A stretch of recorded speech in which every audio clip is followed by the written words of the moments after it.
Greetings fellow Decepticons, Sandblaster1987 here with another Kamen Rider Wizard roleplay review. This time I'll be looking at the WizardSwordGun. As you can see here, this is a transforming roleplay weapon that has both blaster and sword components to it.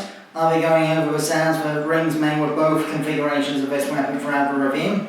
Apologies for the confusion at the end of my last video when I said that this would be number 300, or more accurately that this would be coming after the 300th video. I made a mistake with my memory of the order of videos, so this is number 299 and the next video will be 300. So, without further ado, switching on the WizardSwordGun. There are two battery compartments for this set, that both require the same type of batteries. So, switching on.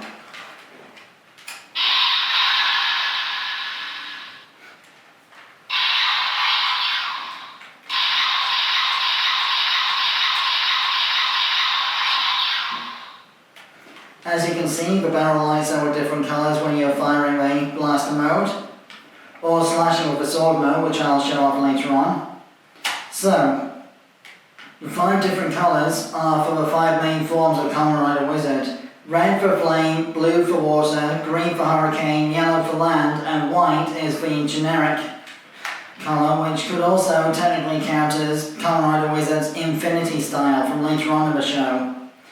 So, to transform into sword mode, first press this spring-loaded latch here and straighten out the barrel. Then use this spring-loaded latch here and unlock the blade like so, and now we're in sword mode.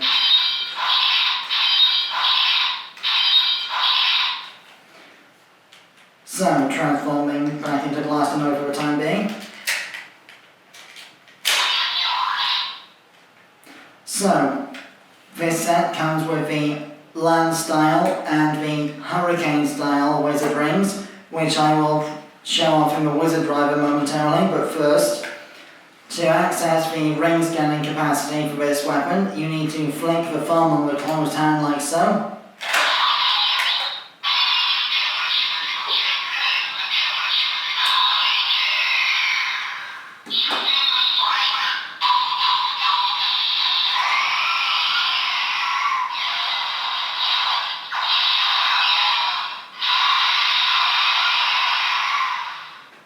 So that's what the hurricane style blaster finisher attack sounds like.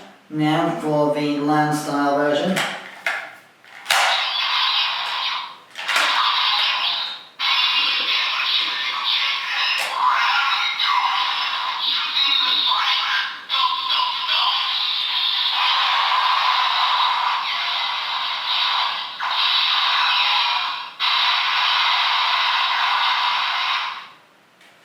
Next, for the water style.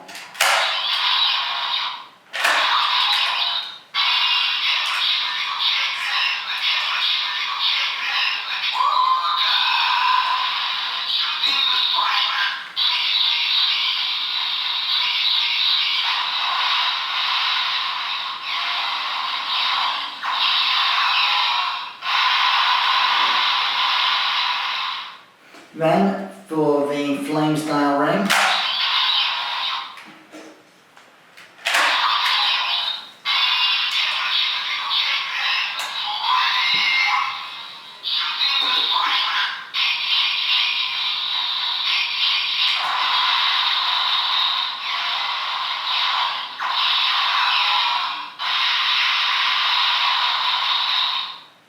I'll show off the same set of things with the sword mode later on, but first, just a quick demonstration of the spell rings also work with this scanning feature.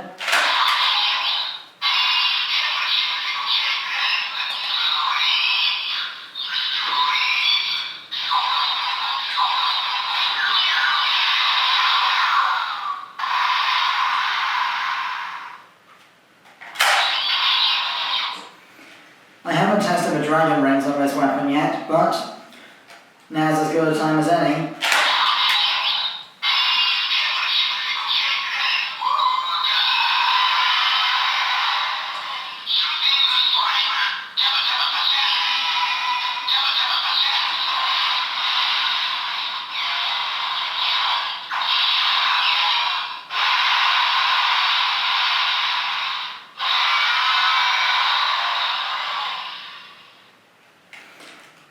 anytime you have to wear clothes for fist of the hand design on here, it cancels out any sound effects that are already playing. So whatever you do, do not close the fingers while trying to access the scanning of a ring for sound effects and such.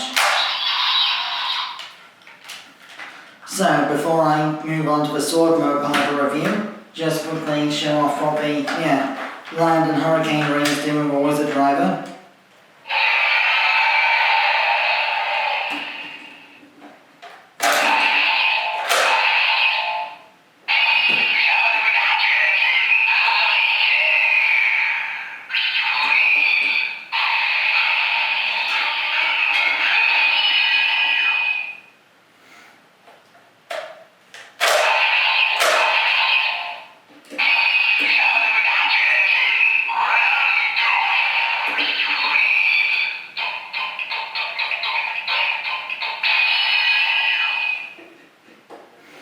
I've already shown off the sleep ring and such with previous reviews. I'll show off a full extent of what the hurricane ring can do when I get the Hurricane Dragon Ring 2-pack. So without further ado, onto the sword mode of the sword gun combination. So, as shown before, straighten out the barrel and flip out the blade. Then, same as always, crank the thumb to access the open hand for the scanning of the rings.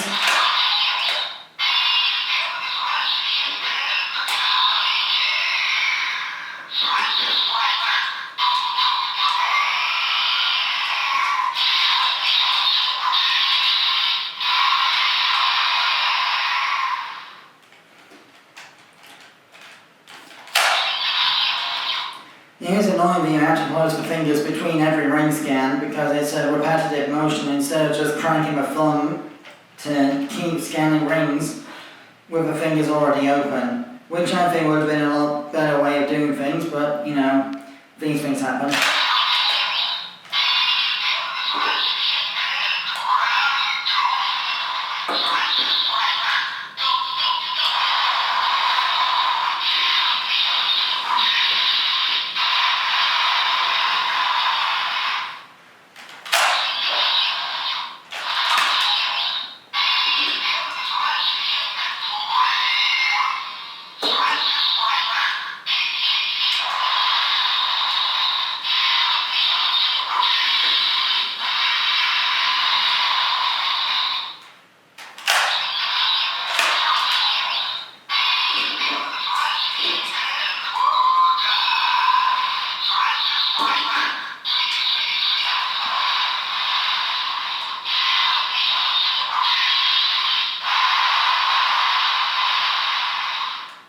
The sound effects are basically the same, except with sword slashing instead of blasting noises coming out of most of the combinations. And finally, for the time being, the Water Dragon ring and the Sleep Spell ring to prove that the sound effects are the same for these rings also.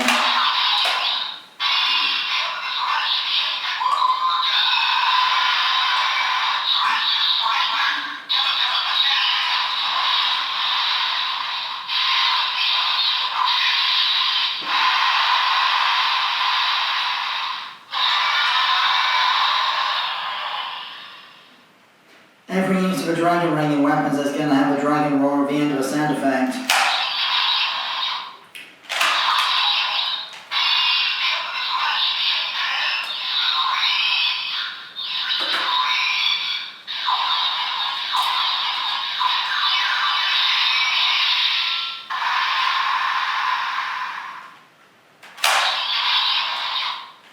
And just for the heck of it, I'm going to see if the driver on ring works with this weapon too, which was presumably never used in the show because it's only to activate the belt, but still.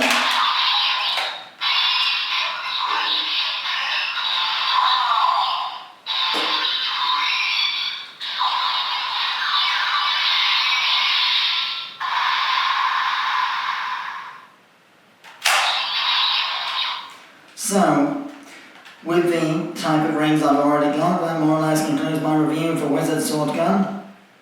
Of course, being a children's roleplay weapon toy, obviously the weapon is much shorter and stubbier than it's supposed to be, the handle and the hand shape component are the right size, but to be accurate to the show, the blade should be about this long. So, that more or less concludes the review. I've been Sandblaster1987, thanks again for watching, and my next review will be an AliExpress Lego knockoff of Thing from the Wednesday Addams series. But my next video altogether will be number 300, my September vlog for this year, the history of Shadow the Hedgehog, in preparation for Sonic the Hedgehog 3 coming out. Till then, till all are one.